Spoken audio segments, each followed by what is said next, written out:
Good afternoon, my dear students. So today we shall pass on to discussion same concept, same job, collections of data, isn't it? In last class we are discussing about collections of data. So here collections of data means the information or data collections either primary or secondary. It is called collections of data. Is it clear? And in this collections of data have two types. First one is primary data and second one is secondary data. Isn't it? Collections of data can be divided two types. First one is primary data and second one is secondary data. We already know about primary data. What do you mean by primary data? In the last class we are already discussion. Primary data means, just 2 minutes I am glanced. Primary data means a first hand information. The real investigator collect the information. Isn't it? This data is called primary data. Yes, first hand or first time and real investigator collections data is called primary data. Yes, okay. And next, in this primary data we can divide three types. How primary data can be collected? Primary data can be collections by the three methods. First one, personal intro method, isn't it? First one is personal intro method. First one.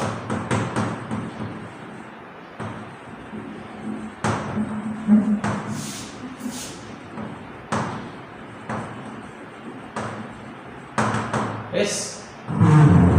Personal intro methods. Vayuktika Sandarshana Vidhana. Second one, mailing questionnaires. And third one, tele intro methods. First one, personal intro method, Vayuktika Sandarshana, questionnaire method, Prasnavali Vidhana, ಮತ್ತೆ tele intro method, ದೂರವಾಣಿ ಮಾಹಿತಿ ಸಂಗ್ರಹ ಅಂತೇಳಿ ಮೂರು ವಿಧಗಳ ಮೂಲಕ we have collected primary data. Yes, okay. ಅದರಲ್ಲಿ first one personal intro method. ನಾನು ಲಾಸ್ಟ್ ಕ್ಲಾಸಲ್ಲಿ ಹೇಳಿದ್ದೀನಿ. Personal intro method is one of the most important primary data collection method. Yes, most important primary data collected by the personal intro method. So what do you mean by personal intro method? Personal intro method means that collect the information by the investigator. Collect the information by the investigator. Okay, by the investigator through face to face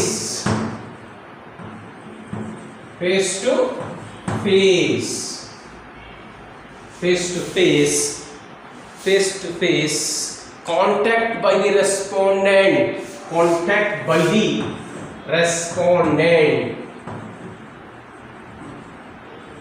Yes, contact by the who? Respondent ಅಂತ ಹೇಳ್ತೀವಿ. ಅಂದ್ರೆ face to face ಅವರ ಮುಖ ಇವರ ಮುಖದ ಮೂಲಕ ನಾವೇನು ಮಾಡ್ತಕ್ಕಂಥದ್ದು ಮಾಹಿತಿಯನ್ನು ಸಂಗ್ರಹಿಸ್ತಕ್ಕಂಥದ್ದು. ಎಸ್, ಮಾಹಿತಿಯನ್ನು ಏನು ಮಾಡ್ತಕ್ಕಂಥದ್ದು ಸಂಗ್ರಹಿಸ್ತಕ್ಕಂಥದ್ದು. This is what personal intro method. Yes, this is what personal intro method. ಅಂದರೆ ಮೀನ್ಸ್ ಏನು, ಮುಖಾಮುಖಿಯಾಗಿ ವ್ಯಕ್ತಿಗಳನ್ನು ನೇರವಾಗಿ ಸಂದರ್ಶನ ಮಾಡುವುದರ ಮೂಲಕ ಅಥವಾ directly interview by the person. Yes, directly interview by the person collect the information is called what? Personal interview method. ಅಂದರೆ Personal interview method means the individual direct contact by the respondent to whom ಯಾರು investigator. ಯಾರು ಒಬ್ಬರನ್ನ direct ಆಗಿ contact ಮಾಡೋದು? Investigator. Direct contact by the respondent and collect the information is known as personal interview method. Yes, it is called face to face. It is called ಏನು ಅಂತ ಹೇಳ್ತೀವಿ? Face to face, ಮುಖಾಮುಖಿಯಾಗಿ ನಾವು ಮಾಹಿತಿಯನ್ನು ಸಂಗ್ರಹಿಸ್ತಕ್ಕಂಥದ್ದು. This is called what ಅಂತಂದ್ರೆ personal interview method ಅಂತೇಳಿ ಹೇಳ್ತೀವಿ. Okay, is it clear? ವ್ಯಕ್ತಿಗಳನ್ನು ನೇರವಾಗಿ ಸಂದರ್ಶನ ಮಾಡುವುದರ ಮೂಲಕ ಅಥವಾ ವ್ಯಕ್ತಿಗಳನ್ನು ವೈಯಕ್ತಿಕವಾಗಿ ಸಂದರ್ಶನ ಮಾಡುವುದರ ಮೂಲಕ ಮಾಹಿತಿಯನ್ನು ಸಂಗ್ರಹಿಸುವುದಕ್ಕೆ ನಾವೇನಂತೀವಿ ಅಂತಂದರೆ ವೈಯಕ್ತಿಕ ಮಾಹಿತಿ ಸಂಗ್ರಹ ಅಂತ ಹೇಳಿ ಕರಿತೀವಿ. ಅರ್ಥಕ್ಕಂದ್ರೆ ನೇರವಾಗಿ ನಾವು ಆತನ ಹತ್ರ ಹೋಗಿ, ಯಾರು ಇನ್ವೆಸ್ಟಿಗೇಟರ್, ಅರ್ಥ ಆಯ್ತಲ್ಲ, ಯಾರಿಂದ ರೆಸ್ಪಾಂಡೆಂಟ್, ಯಾರಲ್ಲಿ ಮಾಹಿತಿ ಇರುತ್ತೋ ಅವರಿಂದ ಯಾರಿಗೆ ಮಾಹಿತಿ ಅವಶ್ಯಕತೆ ಇರುತ್ತೋ ಅವರು ಮಾಹಿತಿಯನ್ನು ಸಂಗ್ರಹಿಸೋದಕ್ಕೆ ನಾವೇನಂತೀವಿ ಅಂತಂದರೆ ವೈಯಕ್ತಿಕ ಸಂದರ್ಶನ ಅಂತ ಹೇಳಿ ಹೇಳ್ತೀವಿ. Okay, and yes next merits.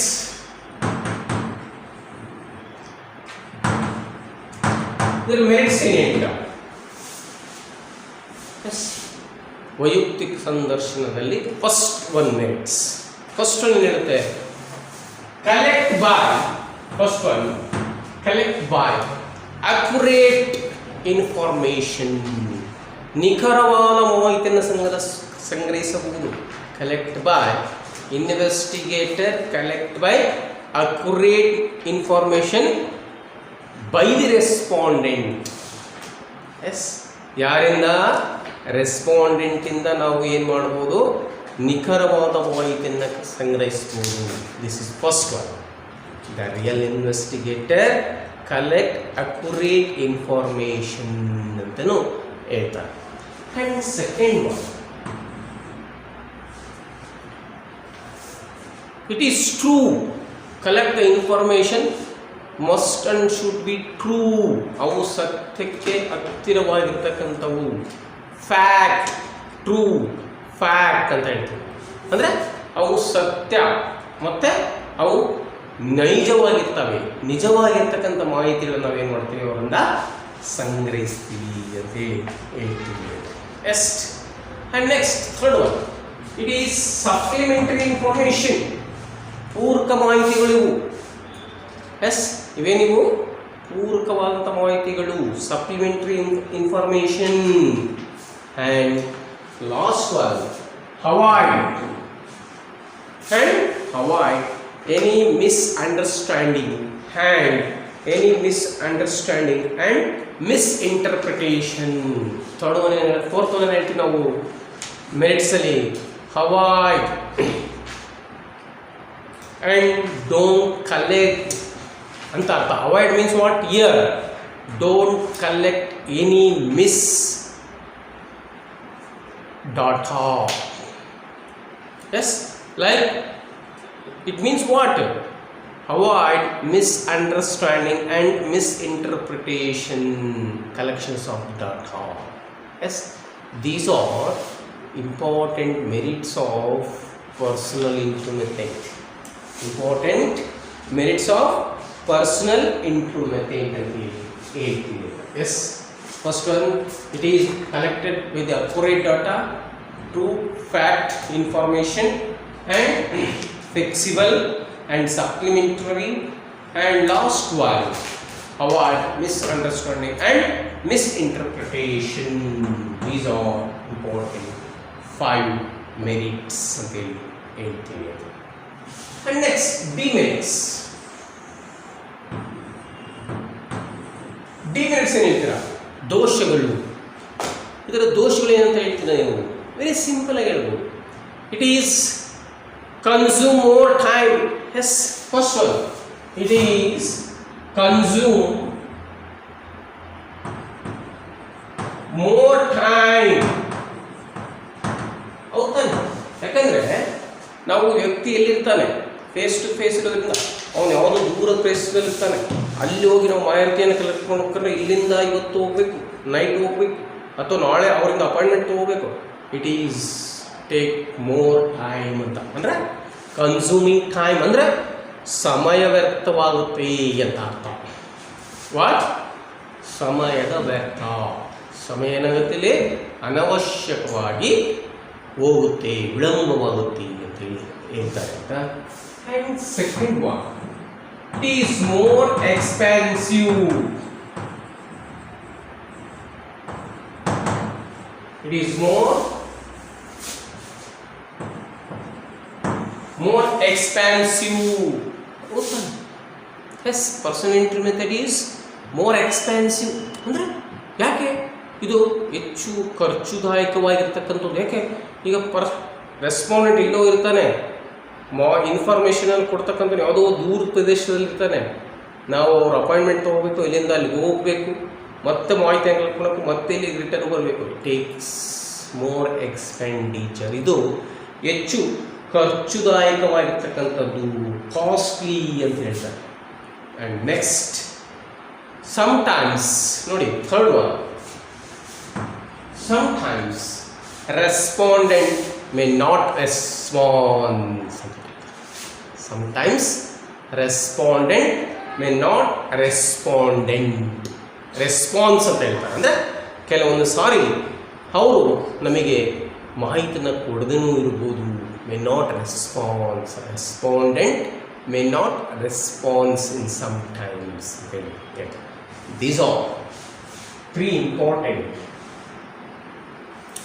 Important demerits of personal interview methods.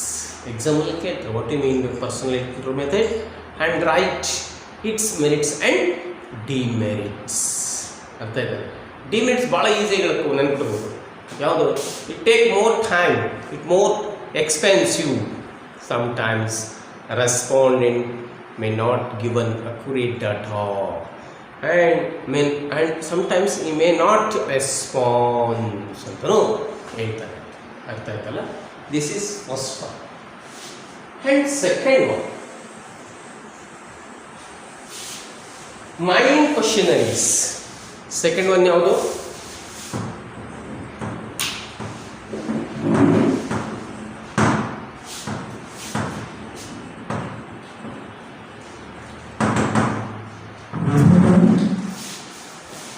Mind questionnaires, ಪ್ರಶ್ನಾವಳಿ ವಿಧಾನಗಳು. ಏನೋ ಮೈಂಡ್ ಕ್ವಶನರೀಸ್, ಪ್ರಶ್ನಾವಳಿ ವಿಧಾನ. This is also another one most important primary data collections method. ಯಾವುದು? questionnaire methods. So what do you mean by questionnaire method? Yes, what do you mean by questionnaire method? questionnaire method ಅಂದರೆ ಏನು ಅಂತ, ಪ್ರಶ್ನಾವಳಿ ವಿಧಾನ ಅಂದರೆ ಏನು, ಯಾವ ರೀತಿ ಇರುತ್ತೆ? ಸಪೋಸ್ ಈಗ ನಿಮಗೆ ಹೈಸ್ಕೂಲ್ ನೋಡಿರ್ಬೋದು, ಯಾರೋ ಒಬ್ರು ಬಂದಿರ್ತಾರೆ, ಮೆಡಿಕಲ್ ಯಾವುದೋ ರಿಸರ್ಚ್ ಪೀಪಲ್ಸ್, ಅವ್ರೇನು ಮಾಡಿರ್ತಾರೆ, ನಿಮಗೆ ಒಂದು 10 ಕ್ವಶನ್ಸ್ ಕೊಟ್ಟಿರ್ತಾರೆ, ಅದರಲ್ಲಿ ರೈಟ್ ಆರ್ ರಾಂಗ್ ಅನ್ನೋದನ್ನು ಟಿಕ್ ಮಾಡಿರಿ ಅಂತ ಕರೆದಿರ್ತಾರೆ. ಎಸ್, ರೈಟ್ ಆ್ಯಂಡ್ ರಾಂಗ್ ಅನ್ನೋದನ್ನು ಟಿಕ್ ಮಾಡಿರಿ ತಿಳ್ಕೊಟ್ಟಿರ್ತಾರೆ.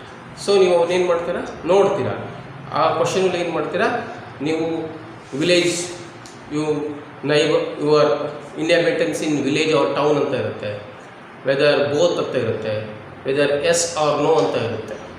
ಎಸ್ ಹೌತಾರೆ, ನೀವು ಹಳ್ಳಿಗಳಲ್ಲಿ ವಾಸ ಮಾಡ್ತಿರೋ ಅಥವಾ ನಗರದಲ್ಲಿ ವಾಸ ಮಾಡ್ತಿರೋ, ಅವಾಗ ನೀವು ಅದಕ್ಕೆ ಏನು ಮಾಡ್ತೀರಾ, ಟಿಕ್ ಆಗ್ತದೆ. ಹಳ್ಳಿಯಲ್ಲಿ ವಾಸ ಮಾಡೋ ಹಳ್ಳಿ ಅಂತ ರೂರಲ್ಲಿ ಟಿಕ್ ಮಾಡ್ತೀರಾ, ವಿಲೇಜ್ ಟೌನಲ್ಲಿರೋದು ಟೌನಲ್ಲಿ ಟಿಕ್ ಮಾಡ್ತೀರಾ. Whether you are educated or uneducated ಅಂತ ಇರುತ್ತೆ. ಎಸ್, ಅವಾಗ ಎಜುಕೇಟೆಡ್ ಆಗಿದ್ರೆ ಎಜುಕೇಟೆಡ್ ಟಿಕ್ ಮಾಡ್ತೀರಾ. And next are you next married or unmarried ಅಂತ ಇರುತ್ತೆ. ಮ್ಯಾರಿಡಿಗೆ ಟಿಕ್ ಮಾಡ್ತೀರಾ, ಮ್ಯಾರಿಡ್ ಆಗಿದ್ರೆ ಮ್ಯಾರಿಡಿಗೆ ಟಿಕ್ ಮಾಡ್ತೀರಾ, ಅನ್ಮ್ಯಾರಿಡ್ ಆಗಿದ್ದರೆ ಅನ್ಮ್ಯಾರಿಡಾಗಿ ಟಿಕ್ ಮಾಡ್ತೀರಾ. ಎಸ್ ಹೌದಾ?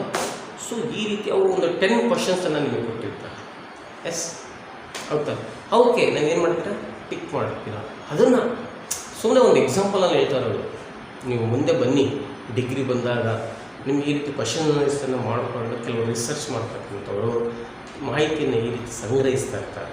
ಅರ್ಥ ಆಯ್ತಲ್ಲ? ಈಗ ಇಲ್ಲಿ ಕ್ವಶನರೀಸ್ ಅಂದರೆ ಏನು? Questionnaire means it is and second methods collections of primary data. Okay, the investigator collect the information. Firstly, prepare the questionnaires.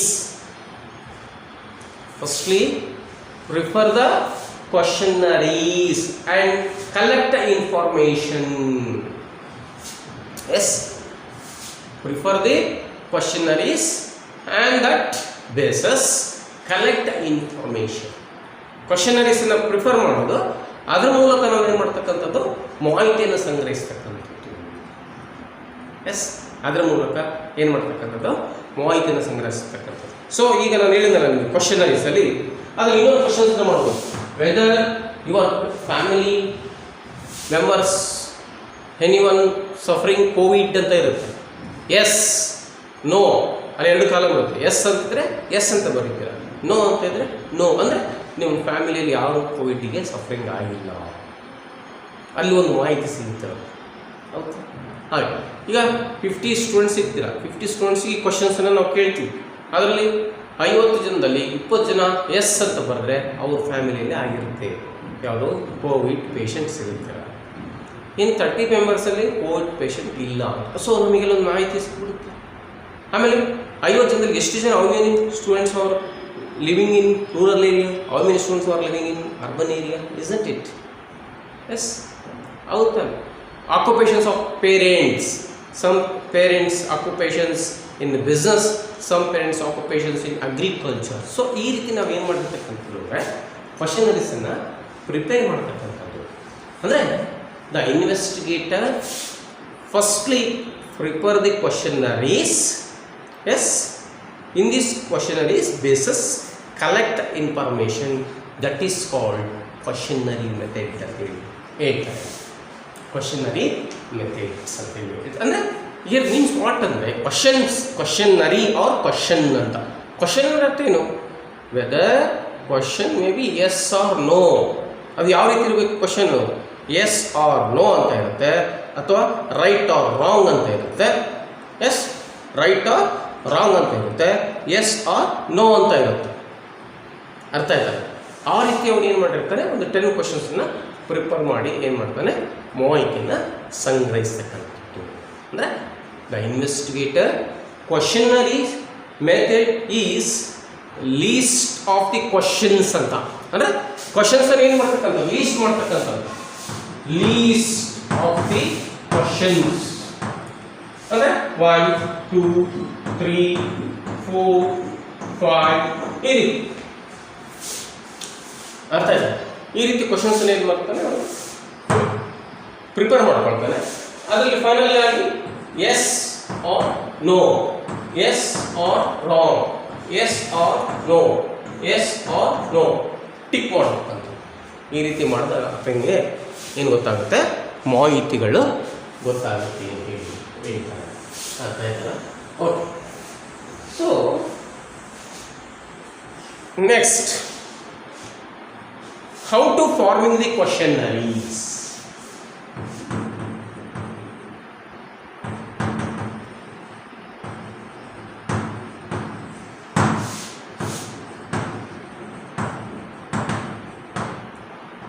How forming questionnaires ಅಂದರೆ ಯಾವ ರೀತಿ ನೀವು ಪ್ರಶ್ನಾವಳಿಗಳನ್ನು ನೀವು ತಯಾರು ಮಾಡ್ತೀರಾ. ಸುಮ್ಮನೆ ಪ್ರಶ್ನಾವಳಿನ ಮಾಡೋದಲ್ಲ. ನಾನು ಅವ್ರ ಬಿಗಿನಿಂಗಲ್ಲಿ ಹೇಳಿದ್ದು ಸುಮ್ಮನೆ ನೀವು ನಾಲೆಜ್ ಬರಲಿ, ಏನಾದರೂ ನೀವು ಸ್ಕೂಲ್ಗಳಲ್ಲಿ ಈ ರೀತಿ ಇನ್ವೆಸ್ಟಿಗೇಷನನ್ನು, ಈ ರೀತಿ ಇನ್ಫಾರ್ಮೇಷನ್ ಯಾರು ಕಲೆಕ್ಟ್ ಮಾಡೋಕ್ಕೆ ಬಂದಿದ್ರಾ ಅನ್ನೋದನ್ನು ರಿಮೆಂಬರ್ ಮಾಡ್ಕೊಳ್ಳಿ ಅಂತ ಹೇಳಿದ್ದೀನಿ ಅಷ್ಟೇ.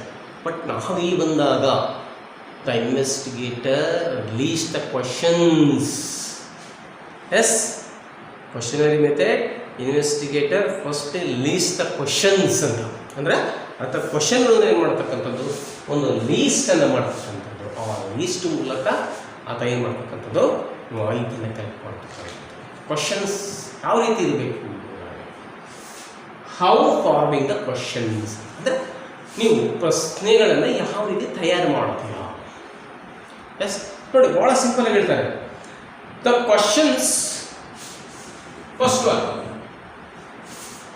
Investigator prefer the questions, number of questions should be as less as possible. ನೋಡಿ, ಸಾಧ್ಯವಾದಷ್ಟು ಏನಾಗಿರ್ಬೇಕು, ಅವು as less as possible. Questions should be as less as possible. ಅವೇನಾಗಿರಬೇಕು, ಭಾಳಷ್ಟು ಕಡಿಮೆ ಇರಬೇಕು. ಅವು 5ರಿಂದ 10 ಕ್ವಶನ್ ಮಾತ್ರ ಇರಬೇಕು. ಅವು 100 ಕ್ವಶನ್ನು, 150 ಕ್ವಶನ್ನು, 50 ಕ್ವಶನ್ ರೀತಿಯೆಲ್ಲ ಇರಬಾರ್ದು.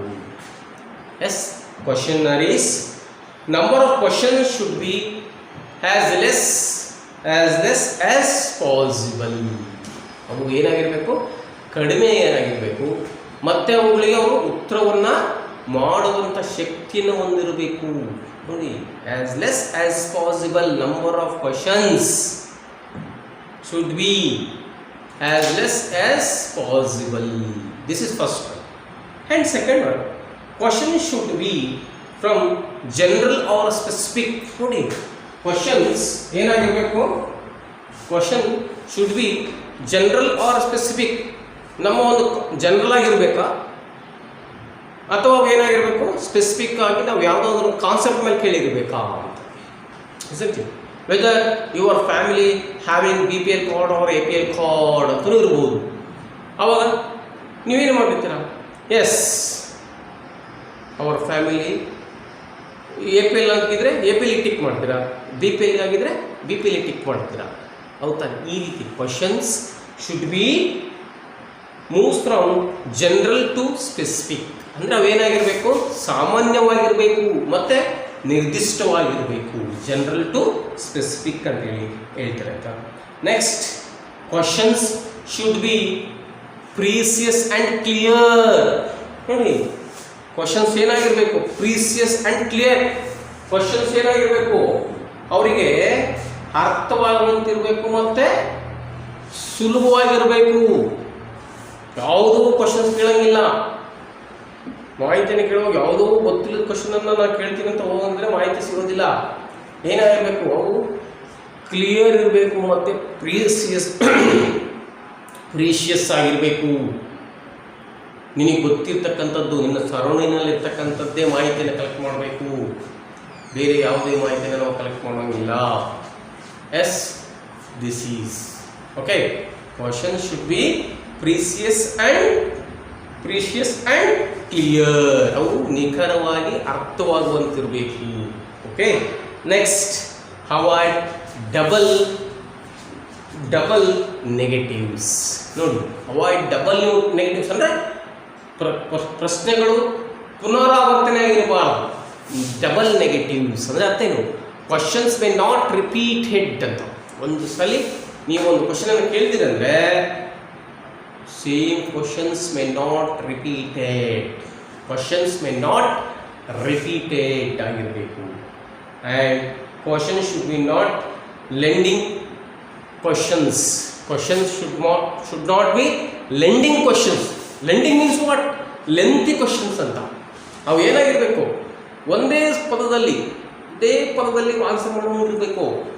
ನಾಟ್ ಲೆಂತಿ ಆನ್ಸರ್ ಕ್ವಶನ್ಸ್ ಅಂತ ಹೇಳ್ತಾರೆ. ಅಂದರೆ question should be lending questions, single sentence questions, single answer questions ಆಗಿರಬೇಕು ಅಂತೇಳಿ ಹೇಳ್ತಾನೆ. Next, questions should not indicate alternative to the answer. ಅಂದರೆ questions should not indicated alternative answer. ಅಂದರೆ ಇತರೆ ಪ್ರಶ್ನೆಗಳಿಗೆ ಅದು ಆಲ್ಟರ್ನೇಟಿವ್ ಆಗಿರಬಾರ್ದು. ಅಂದರೆ question should be clear, alternative ಆಗಿ ಆನ್ಸರ್ ಮಾಡಬೇಕಂತ ಕ್ವಶನ್ಸ್ ಆಗಿರಬಾರ್ದು. ಶುಡ್ ಬಿ ಏನಂತಾನೆ, question should not indicate alternative answer ಅಂತೇಳಿ ಹೇಳ್ತಾನೆ. And last one, questionary may not consist of closed end open end questions. ನೋಡಿ, ಫೈನಲ್ ಆಗಿ ಏನು ಹೇಳ್ತಾನೆ, ಕ್ವಶನ್ಸ್ ಮೇ ಬಿ ಕನ್ಸಿಸ್ಟ್, ಅವೇನಾಗಿರಬೇಕು, ಕನ್ಸಿಸ್ಟ್ ಆಗಿರಬೇಕು ಮತ್ತು closed end or end open end questions ಆಗಿರಬೇಕು. Close end and open end ಆಗಿರಬೇಕು. Close open end ಆಗಿರಬೇಕು, ಇಲ್ಲ ಕ್ಲೋಸ್ ಓಪನ್ ಎಂಡ್ ಆಗಿರಬೇಕು ಆರ್ ಕ್ಲೋಸ್ ಎಂಡ್ ಆಗಿರಬೇಕು. ಅಂದರೆ ಇಲ್ಲಿ ನಾನು ಹೇಳಿದಲ್ಲ, ಏನು ಕೇಳ್ಬೋದು, your family how many members ಅಂದರೆ ಬಿಗಿನಿಂಗಲ್ಲಿ ನಿಮ್ಮ ಫ್ಯಾಮಿಲಿ ಮೆಂಬರ್ಸ್ ಎಷ್ಟು ಜನ ಇದ್ದಾರೆ, ಎಷ್ಟು ಜನ ಎಜುಕೇಟೆಡ್ಸ್ ಇದ್ದಾರೆ, ಎಷ್ಟು ಜನ ಅನ್ಎಜುಕೇಟೆಡ್ಸ್ ಇದ್ದಾರೆ, ನಿಮ್ಮ ಫ್ಯಾಮಿಲಿ ಮೇನ್ ಆಕ್ಯುಪೇಷನ್ಸ್ ಏನು, yes. And next, is there any persons suffering from COVID ಅಂತ ಕೇಳ್ಬೋದು. ನೆಕ್ಸ್ಟ್, ಫ್ಯಾಮಿಲಿ ಇನ್ಕಮ್ ಕೇಳ್ಬೋದು. ಸೊ ಈ ರೀತಿ ಇರಬೇಕು ಕ್ವಶನ್ಸ್ ಏನಾಗಿರಬೇಕು, ಒಂದು ಕ್ವಶನರಿನ ನಾವು ಪ್ರಿಪೇರ್ ಮಾಡಿದ್ದೀವಿ ಅಂದರೆ ಅದು ಆ ಒಂದು ಕಾನ್ಸೆಪ್ಟಿಗೆ ಮಾತ್ರ ಸಂಬಂಧಪಟ್ಟಿರಬೇಕು. ಅದರಲ್ಲಿ ಮತ್ತು ಬೇರೆ ಯಾವುದೇ ರೀತಿಯ other alternative subject questions may not asking ಅಂತೇಳಿ ಹೇಳ್ತಾರೆ. Yes, these are how forming the questionnaires. Yes, this is how forming questions ಅಂತ ಹೇಳ್ತಾರೆ. ಇಷ್ಟು ಯಾವ ರೀತಿ ನಾವು ಕ್ವಶನ್ಸನ್ನು ಟ್ರೈ ಮಾಡಬೇಕು ಅಂತ. Next is merits.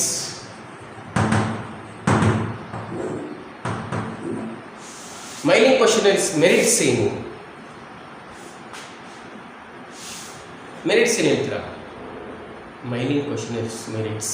First one, it is less expenditure. It is less expenditure. ಇದು ಕಡಿಮೆ ವೆಚ್ಚದಾಯಕವಾಗಿರ್ತಕ್ಕಂಥದ್ದು. ಯಾಕಂದರೆ ಇದು ನಾವು ಡೈರೆಕ್ಟಾಗಿ ಹೋಗಂಗಿಲ್ಲ, ಪರ್ಸನ್ ಎಲ್ಲೋರ್ದ್ರಲ್ಲಿ ಹೋಗಂಗಿಲ್ಲ. ಯಾವುದೋ ಒಂದು ಸ್ಕೂಲ್ಗೆ ಅಥವಾ ಯಾವುದೋ ಒಂದು ಪಬ್ಲಿಕ್ ಪ್ಲೇಸಲ್ಲಿ ಹೋಗಿ ನಾವು ಅಲ್ಲೇ ಕೂತ್ಕೊಂಡಿದ್ದು ಬರೋರನ್ನ ಅಥವಾ ಅಲ್ಲಿರ್ತಕ್ಕಂಥ ಪರ್ಸನ್ಸನ್ನು ನಾವು ಮೀಟ್ ಮಾಡಿ ಏನು ಮಾಡ್ಬೋದು, ಈ ಕ್ವಶನ್ಸರಿಗೆ ಆನ್ಸರ್ನ ತೆಗೆದುಕೊಂಡು ನಾವು ಒಂದು ಕನ್ಕ್ಲೂಷನ್ನೇ ಬರ್ಬೋದು. ಅಥವಾ ಯಾವುದೋ ಒಂದು ಸ್ಕೂಲಿಗೆ ಹೋದರೆ ಯಾವುದೋ ಒಂದು ಸೆಕ್ಷನ್ ಮಕ್ಕಳಿಗೆ ಕೊಟ್ಟರೆ ಅವರು ಅದನ್ನು ಫಿಲಪ್ ಮಾಡ್ತಕ್ಕಂಥದ್ದು ಇರ್ಬೋದು. ಸೊ ಈ ರೀತಿ ಮಾಡೋದ್ರಿಂದ ಏನಾಗುತ್ತೆ, ಲೆಸ್ ಎಕ್ಸ್ಪೆಂಡಿಚರ್ ಅಂತೇಳಿ ಹೇಳ್ತೀವಿ ಅಂತ. Next third one, less time ಅಂತೇಳಿ. ಲೆಸ್ ಟೈಮ್, ಈ ರೀತಿ ಮಾಹಿತಿಯನ್ನು ನಾವು ಸಂಗ್ರಹಿಸಬೇಕಪ್ಪ ಅಂದರೆ we are taken very less time to collect the informations. ಭಾಳ ಕಡಿಮೆ ಅವಧಿಯಲ್ಲಿ ಈ ಮಾಹಿತಿಗಳನ್ನು ಏನು ಮಾಡ್ಬೋದು, ಸುಲಭವಾಗಿ ಸಂಗ್ರಹಿಸ್ಬೋದು ಅಂತ ಹೇಳ್ತಾರೆ. ಆ್ಯಂಡ್ ಸೇವ್ ದಿ ಮ್ಯಾನ್ ಪವರನ್ನು ಏನು ಮಾಡ್ಬೋದು, ಸೇವ್ ಮಾಡ್ಬೋದು. ಥರ್ಡ್ ಒನ್ ಏನು ಹೇಳ್ತಾರೆ, save the man power. Save the man power, ಮಾನವ ಶಕ್ತಿಯನ್ನು ಏನು ಮಾಡ್ಬೋದು, ಉಳಿತಾಯ ಮಾಡಬಹುದು ಅಂತೇಳಿ ಹೇಳ್ತಕ್ಕಂಥದ್ದು. Next, it is widely used. Questionary ಮೆಥಡ್ಸನ್ನು ನಾವೇನು ಮಾಡ್ಬೋದು, ವೈಡ್ಲಿ ಯೂಸ್ ಮಾಡ್ಬೋದು. ಇದನ್ನು Davanagere district, other taluks, other districts, other state and ಈ ಒಂದು ಫಾರಿನ್ ಕಂಟ್ರೀಸ್, ಎಲ್ಲಿ ಬೇಕಾದರೂ ಇದನ್ನು ನಾವು ಸ್ಪ್ರೆಡ್ ಮಾಡಿ ಕ್ವಶನ್ಸನ್ನು ನಾವು ಸೆಂಡ್ ಮಾಡಿ ಮಾಹಿತಿನ ಏನು ಮಾಡ್ಬೋದು, ಕಲೆಕ್ಟ್ ಮಾಡ್ಬೋದು. ಅರ್ಥ ಆಯ್ತಲ್ಲ? ದೀಸ್ ಆರ್ ಇಂಪಾರ್ಟೆಂಟ್ ಮೆರಿಟ್ಸ್ ಅಂತ ಹೇಳ್ತೀವಿ. ಯಾವುದು? ಮೊದಲು it is less expenditure, less time and save man power. And last one, widely used. Widely ಅಂದರೆ ಬ್ರಾಡಾಗಿ ಇದನ್ನು ನಾವು ಏನು ಮಾಡ್ಬೋದು, ಯೂಸ್ ಮಾಡ್ಬೋದು. ಬ್ರಾಡಾಗಿ a particular place, particular state, particular district, particular school, particular public place. So ಈ ರೀತಿ ಇದನ್ನು ನಾವೇನು ಮಾಡ್ಬೋದು, ವೈಡ್ಲಿ ಆಗಿ ಅಥವಾ ಬ್ರಾಡಾಗಿ ನಾವೇನು ಮಾಡ್ಬೋದು, ಇನ್ಫಾರ್ಮೇಷನನ್ನು ಕಲೆಕ್ಟ್ ಮಾಡ್ಬೋದು ಅಂತ ಹೇಳ್ತಾರೆ ಅಂತ. And next, it is more reliable. Reliable ಅಂದರೆ ಅರ್ಥ ಏನು ಅಂದರೆ ಕಡಿಮೆ ಉಳಿತಾಯದಾಯಕವಾಗಿರ್ತಕ್ಕಂಥದ್ದು ಅಂತೇಳಿ ಹೇಳ್ತಾರೆ. Next, demerits. ಯಾವುದು?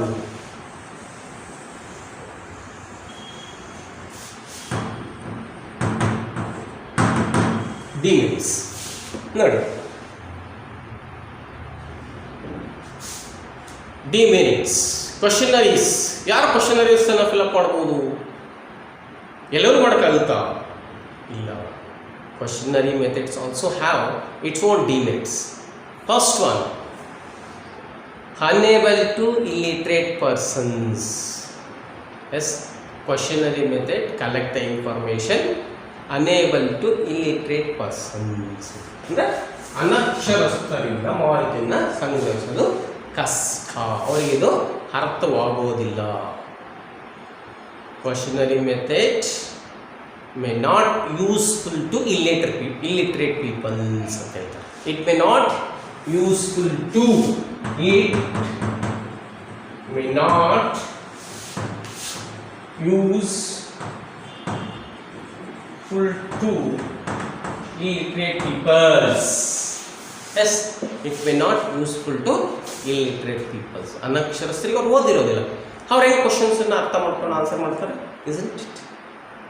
So questionary method may not useful to illiterate peoples. First one. Second one, sometimes questionary are also miss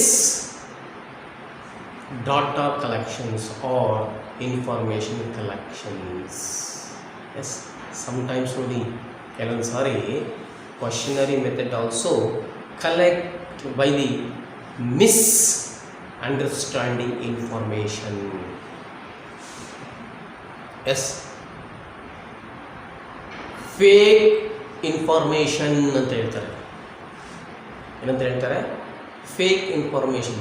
Questionary method also collect sometimes fake information. ಅದು ಸಹ ಕೆಲವೊಂದು ಸಾರಿ ಸುಳ್ಳು ಮಾಹಿತಿಗಳನ್ನು ಸಂಗ್ರಹಿಸಬಹುದು. It is also next one, it is also long response time. ಇದು ಸಹ ದೀರ್ಘಾವಧಿ ಸಮಯವನ್ನು ತೆಗೆದುಕೊಳ್ಳುತ್ತೆ. It is also long response time ಅಂತ ಹೇಳ್ತಾರೆ. And next, fourth one, reaction cannot be watched. Reaction cannot be watched ಅಂತ ಹೇಳ್ತಾರೆ. ಅಂದರೆ ಇದರ ರಿಯಾಕ್ಷನ್ ಕ್ವಶನರಿಯನ್ನು ನಾವು ಮಾಡಿದ ನಂತರ ಅದರ ಒಂದು ರಿಯಾಕ್ಷನ್ ನಾವು ನೋಡಬೇಕಾಗುತ್ತಲ್ಲ, ಕೆನಾಟ್ ಬಿ ವಾಚ್ಡ್, ಅದನ್ನು ನೋಡೋಂಗಿಲ್ಲ. ನಾವೀಗ ಕ್ವಶನ್ ಕೊಟ್ಬಿಡ್ತೀವಿ ಮಕ್ಕಳಿಗೆ, ಅವ್ರು ಫಿಲಪ್ ಮಾಡಿಬಿಡ್ತಾರೆ. Whether it is true or false ಅವ್ರಿಗೆ ಗೊತ್ತಿರೋದನ್ನು ಸುಮ್ಮನೆ ಪಕ್ಕದಲ್ಲಿ ನೋಡಿ ಕಾಪಿ ಹೊಡೆದು ಮಾಡಿಬಿಡ್ತಾರೆ. So it is not an accurate information. ಅರ್ಥ ಆಯ್ತು? ಇಷ್ಟು ಏನಿದು ಕ್ವಶನರಿ ಮೆಥಡ್ಸ್ ಅಂದರೆ ಏನು, what you mean by questionary methods, how forming the questionaries, and next merits and demerits of questionary methods. ಅರ್ಥ ಆಯ್ತಲ್ಲ? So next class we shall discussed telephone interview method. Yes, next ಕ್ಲಾಸಲ್ಲಿ ನಾವು telephone interview ಮೆಥಡ್ಸನ್ನು ನಾವು ನೋಡೋಣ. ಇದರಲ್ಲಿ ಏನು simple ಆಗಿರುತ್ತೆ, ನಿಮ್ಮ ಸ್ಟ್ಯಾಟ್ಸಲ್ಲಿ ನಮ್ಮ ಎಕನಾಮಿಕ್ಸಲ್ಲಿ ಬರ್ತಕ್ಕಂಥವೆಲ್ಲ ಸೇಮ್ ಆನ್ಸರ್ಗಳಿವೆ. Questionary methods, personal interview method, ಅವ್ರು ಏನು ಹೇಳ್ತಾರೋ ನಾವೇನು ಹೇಳ್ತೀವಿ ಎಲ್ಲ ಮುಂದೆ ನೇರಾಗಿರುತ್ತೆ. ಮತ್ತು ಅವರು ಬರ್ಸಿದ್ದು ಹಂಗೆ ಬರ್ಸಿದ್ದಾರೆ, ನಾವು ಹಿಂಗೆ ಹೇಳಿದ್ದೀವಿ ಅಂತೇಳಿ ಕನ್ಫ್ಯೂಸ್ ಮಾಡ್ಕೊಂಡು ಅದನ್ನು ಬರೆದ್ರೂ ನಾವು ಮಾರ್ಕ್ಸ್ ಕೊಡ್ತೀವಿ. ನಮ್ಮದನ್ನು ನೀವು ಅಲ್ಲಿ ಬರೆದ್ರು ಅವರು ಮಾರ್ಕ್ಸ್ ಕೊಡ್ತೀವಿ. ಯಾಕೆಂದರೆ ಅವು ಆಥರ್ಸಲ್ಲಿ ಕೆಲವೊಬ್ಬರು ಅವ್ರದ್ದೇ ಆದ ಪಾಯಿಂಟ್ಸನ್ನು ಬರೆದಿರ್ತಾರೆ. ನಮ್ಮಲ್ಲಿ ಎಕನಾಮಿಕ್ಸ್ ಆಥರ್ಸು ನಮ್ಮ ಬುಕ್ಸನ್ನು ಪ್ರಿಸ್ಕ್ರೈಬ್ ಮಾಡಿರೋದ್ರಿಂದ ಅವರು ಅವ್ರದ್ದೇ ಆದಂಥ ವರ್ಡ್ಸಲ್ಲಿ ಅವುಗಳನ್ನು ಮೆರಿಟ್ಸ್ ಆ್ಯಂಡ್ ಡಿಮೆರಿಟ್ಸನ್ನು ಹೇಳ್ತಾರೆ. ಕಾಮರ್ಸಲ್ಲಾದರೆ ಅವರೇ ಆಥರ್ಸನ್ನು ಅವ್ರ ಆಥರ್ಸ್ ಅದನ್ನು ವರ್ಡ್ಸನ್ನು ಏನು ಮಾಡಿರ್ತಾರೆ, ಡಿಸ್ಕ್ರಿಪ್ಷನನ್ನು ಮಾಡಿರ್ತಾರೆ. Answer is related to correct ಅಂತ, ರಿಲೇಟೆಡ್ಲಿ ಕರೆಕ್ಟ್, ಯಾವುದು ರಾಂಗ್ ಅಲ್ಲ. ಅರ್ಥ ಆಯ್ತಲ್ಲ? ಯಾವುದು ರಾಂಗ್ ಅಲ್ಲ. ಓಕೆ.